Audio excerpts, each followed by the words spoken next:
Price the Lord. കർത്താവിന്റെ അതിപരിശുദ്ധമായ നാമം വാഴ്ത്തപ്പെടുമാറാകട്ടെ. ആമേൻ. ഒരു ചെറിയ ചിന്ത ഷെയർ ചെയ്യാനായിട്ട് ഞാൻ താല്പര്യപ്പെടുകയാണ്.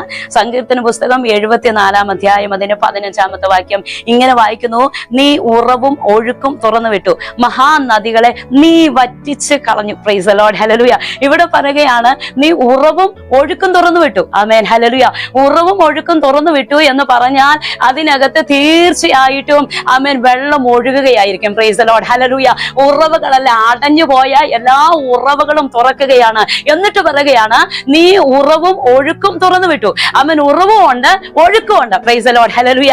ദൈവം പറയുകയാണ്, എന്നിൽ വിശ്വസിക്കുന്നവന്റെ ഉള്ളിൽ നിന്ന് നമ്മെ തിരുവെഴുത്ത് പറയുന്നത് പോലെ ജീവജലത്തിന്റെ നദികൾ അവൻ ഉണ്ടാകുമെന്നല്ല ഒഴുകുമെന്ന പറഞ്ഞ ജീവജലത്തിന്റെ നദികൾ. Price the Lord. ഹല്ലേലൂയ.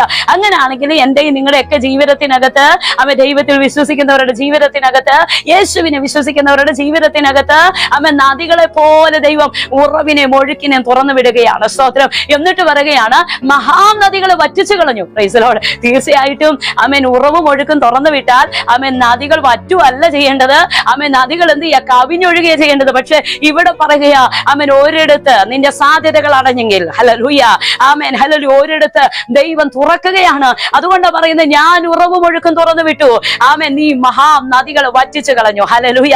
അപ്പൊ ഇന്നത്തെ മഹാനദികൾ എന്നതുപോലെയൊക്കെ ജീവിത സാഹചര്യത്തിനകത്ത് ആമേൻ നല്ല നല്ല കാര്യങ്ങൾ ആമേനൊക്കെ സംഭവിച്ചെന്നിരിക്കാം. പക്ഷേ ദൈവം ചിലതിനെ വറ്റിച്ചു കളയാനിടയായി തീരും. ഹല്ലേലൂയ. അതെന്തിനാണെന്നറിയാമോ? പുതിയൊരു തുറവിക്ക് വേണ്ടിയാ, പുതിയൊരു ഉറവ നിന്റെ ജീവിതത്തിൽ വരാൻ വേണ്ടി പോകുക. അങ്ങനെയാണെങ്കിൽ പുതിയൊരു ഉറവ നിങ്ങളുടെ ജീവിതത്തിൽ കർത്താവ് തരാൻ വേണ്ടി പോകുക. നമ്മുടെ എല്ലാവരുടെ ജീവിതത്തിൽ പുതിയ ഉറവ, പുതിയ നീരൊഴുക്ക്. യെസ്, സ്വർഗം അത് നൽകട്ടെ. ദൈവം എല്ലാവരെയും മാനിക്കട്ടെ. ആമേൻ. God bless you. Praise the Lord.